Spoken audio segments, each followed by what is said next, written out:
ಪ್ರಿಯ ವೀಕ್ಷಕರೇ, ನಿಮಗೆಲ್ಲರಿಗೂ ನನ್ನ ನಮಸ್ಕಾರ ಮತ್ತು ಸಮೃದ್ಧಿ ಬ್ಲಾಗ್ಸ್ಗೆ ನಿಮಗೆಲ್ಲರಿಗೂ ಸ್ವಾಗತ. ಇವತ್ತಿನ ಮನೆಮದ್ದು ಏನಂದರೆ ಸ್ಕ್ರಬ್ಬನ್ನು ಮನೆಯಲ್ಲೇ ತಯಾರು ಮಾಡುವಂಥದ್ದನ್ನು ಹೇಳ್ತೀನಿ. ನೀವು ಸ್ಕ್ರಬ್ಬನ್ನು ಮಾಡೋದ್ರಿಂದ ನಿಮ್ಮ ಸ್ಕಿನ್ನಲ್ಲಿರುವ ಡೆಡ್ ಸ್ಕಿನ್ ಆಗಿರ್ಬೋದು, ಆಮೇಲೆ ಕೊಳೆ ಆಗಿರ್ಬೋದು, ಆಮೇಲೆ ನಿಮ್ಮದು ಇದು ಸ್ಕಿನ್ನಲ್ಲಿ ಚಿಕ್ಕದಾಗಿರುವಂಥ ಬ್ಯಾಕ್ಟೀರಿಯಾಗಳು, ಆ ವೈರಸ್ ಪ್ರತಿಯೊಂದು ಸಹ ಕ್ಲೀನ್ ಆಗ್ತದೆ, ಸ್ಕಿನ್ ಗ್ಲೋ ಆಗ್ತದೆ ಅದನ್ನು ಮಾಡೋದ್ರಿಂದ. ಆಮೇಲೆ ಸ್ಕ್ರಬ್ ಮಾಡೋದ್ರಿಂದ ಬ್ಲಡ್ ಸರ್ಕ್ಯುಲೇಷನ್ ಆಗುತ್ತೆ. ಬ್ಲಡ್ ಸರ್ಕ್ಯುಲೇಷನ್ ಆದರೆ ಸ್ಕಿನ್ ಗ್ಲೋ ಆಗ್ತದೆ. ಅದರಿಂದ ಏನಂತ ನಾನು ಸ್ಕ್ರಬ್ ಮಾಡೋದು, ಇದನ್ನು ಒಂದು ಸರಿ ನೀವು ರೆಡಿ ಮಾಡಿದ್ರೆ 1 ತಿಂಗಳಾದರೂ ಯೂಸ್ ಮಾಡ್ಬೋದು. ಇದನ್ನು ಹೇಗೆ ಅಂತ ನಾನು ಹೇಳ್ತೀನಿ. ನೀವು ಹೊರಗಡೆನೂ ಸಿಗುತ್ತೆ ಸ್ಕ್ರಬ್ಬು, ನೀವು ಯಾಕಂದರೆ ಅದನ್ನು ತೊಗೊಂಬರೋದು ಹಚ್ಕೋಬೋದು, ಇಲ್ಲ ಅಂತ ಹೇಳಲ್ಲ. ಆದರೆ ಒಬ್ಬೊಬ್ಬರಿಗೆ ಒಂದೊಂದು ಥರ ಆಗಲ್ಲ, ಅದರಿಂದ ಸೈಡ್ ಎಫೆಕ್ಟ್ ಆಗ್ತದೆ. ಅದೇ ನೀವು ನ್ಯಾಚುರಲ್ ಆಗಿ ಮನೆಯಲ್ಲೇ ತಯಾರು ಮಾಡ್ಬೋದು. ಅದಕ್ಕೇನು ಬೇಕು, ಅದು ಬೇಕಾಗಿರೋ ಪದಾರ್ಥ ಮತ್ತು ಅದನ್ನು ಹೇಗೆ ಅಂತ ನಾನು ತಿಳಿಸ್ತೀನಿ. ಆಮೇಲೆ ಯಾರು ನನ್ನ ಹೊಸಬರು ಈ ಚಾನಲನ್ನು ನೋಡ್ತಾ ಇದ್ದವರು ದಯವಿಟ್ಟು ಹೇಳ್ತೀನಿ, ಸಬ್ಸ್ಕ್ರೈಬ್ ಮಾಡ್ಕೊಳ್ಳಿ ಮತ್ತು ಪಕ್ಕದಲ್ಲಿರೋ ಬೆಲ್ ಐಕಾನನ್ನು ಮರೆಯದೆ ಪ್ರೆಸ್ ಮಾಡಿ.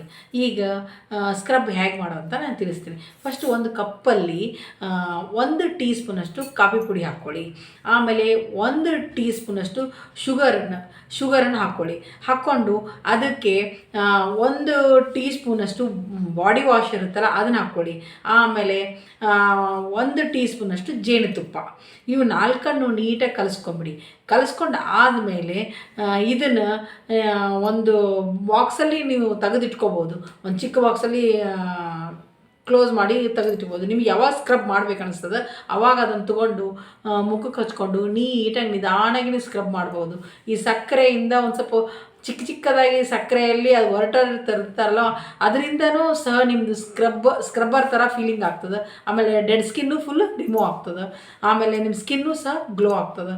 ಇದನ್ನು ನೀವು ವಾರದಲ್ಲಿ ಒಂದು 3 ಟೈಮ್ಸ್ ಆದರೂ 2 ಟೈಮ್ಸ್ ಆದರೂ ಮಾಡಿ ನೋಡಿ, ಖಂಡಿತ ನಿಮ್ಮ ಸ್ಕಿನ್ನು ಅಲ್ಲಿ ಬದಲಾವಣೆ ಕಾಣ್ತೀರಾ.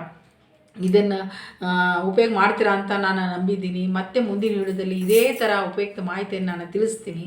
ಆಮೇಲೆ ಈ ವಿಡಿಯೋದೊಂದಿಗೆ ಮುಕ್ತಾಯ ಮಾಡ್ತಾ ನಿಮಗೆಲ್ಲರಿಗೂ ನನ್ನ ಧನ್ಯವಾದಗಳು.